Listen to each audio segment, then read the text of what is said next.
अब हम आपको जिहाद और इस्लाम का वो सही अर्थ दिखाना चाहते हैं जिससे हमारे देश के मुसलमानों को और आप सबको हमेशा दूर रखा गया है। दुनिया का कोई भी धर्म हिंसा को बढ़ावा नहीं देता, इस्लाम भी नहीं देता। इसलिए किसी भी मजहब के बारे में किसी नतीजे पर पहुंचने से पहले हमें उसके सिद्धांतों के बारे में जरूर पता होना चाहिए। इस्लाम ने हर मुसलमान के लिए कुछ खास कर्तव्य बनाए हैं। इन्हें इस्लाम के 5 स्तंभ कहते हैं।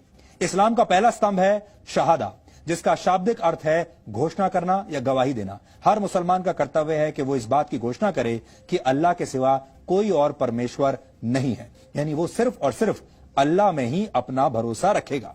दूसरा स्तंभ है सलात, फारसी में इसी को नमाज भी कहते हैं। इस्लाम कहता है कि हर मुसलमान के लिए दिन में 5 बार नमाज पढ़ना जरूरी है।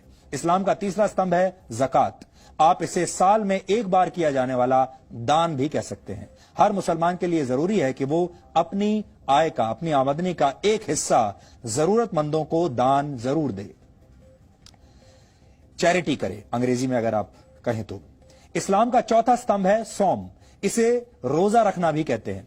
इस्लाम में कहा गया है कि रमजान के महीने में हर मुसलमान के लिए रोजा यानी व्रत रखना जरूरी है। हिंदू उसे व्रत कहते हैं और इस्लाम में उसे रोजा कहा जाता है। और आप लोगों को पता भी होगा इस समय रमजान का ही पवित्र महीना चल रहा है। इसी तरह हज को इस्लाम का 5वां स्तंभ माना जाता है। हर मुसलमान का यह कर्तव्य है कि अगर वो मक्का जाने का खर्च उठा सकता है तो जीवन में कम से कम 1 बार उसे हज जरूर जाना चाहिए। यह तो ही इस्लाम के 5 स्तंभों की बात। जिहाद को इस्लाम का 6ठा स्तंभ माना जाता है। जिहाद का शाब्दिक अर्थ है पवित्र युद्ध, लेकिन जिहाद की परिभाषा को हमेशा गलत तरीके से पेश किया गया है। इस पवित्र युद्ध को धर्म युद्ध बताकर दुनिया भर में इसका गलत इस्तेमाल होता है। आतंकवादी हिंसा और दहशत फैलाते हैं और खुद को जिहादी कहते हैं। कट्टरता को जिहाद बताकर कट्टरपंथी अपने काम को सही ठहराते हैं। आज हम आपको ये बताने वाले हैं कि कौन से काम जिहाद की श्रेणी में नहीं आते। आप इन्हें नोट कर लीजिए ताकि जिहाद के मामलों में आपके तर्क मजबूत बन सके।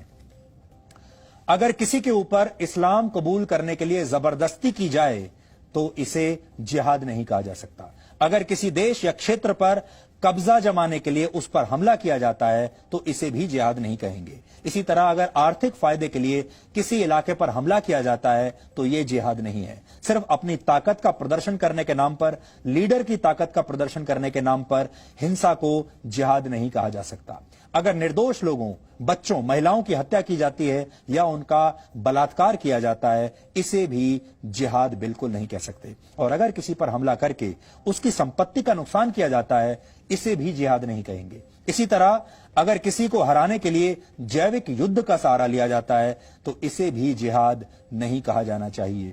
जिहाद ही नहीं, इस्लाम में तो साधारण युद्ध के लिए भी कई सख्त नियम हैं और इन नियमों का पालन न करना गुनाह माना गया है। पहला नियम यह है कि आप युद्ध की पहल खुद नहीं कर सकते। यह युद्ध किसी बादशाह या सुल्तान के निर्देश पर नहीं बल्कि सिर्फ किसी धार्मिक नेता के कहने पर ही शुरू किया जा सकता है।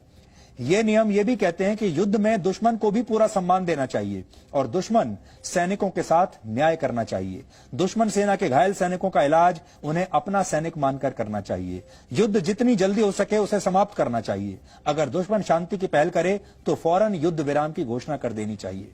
युद्ध के दौरान कुओं या पानी के स्रोतों में जहर डालना बिल्कुल प्रतिबंधित है। आधुनिक युद्ध की भाषा में कहें तो रासायनिक या जैविक हथियारों से हमला करना गुनाह माना गया है।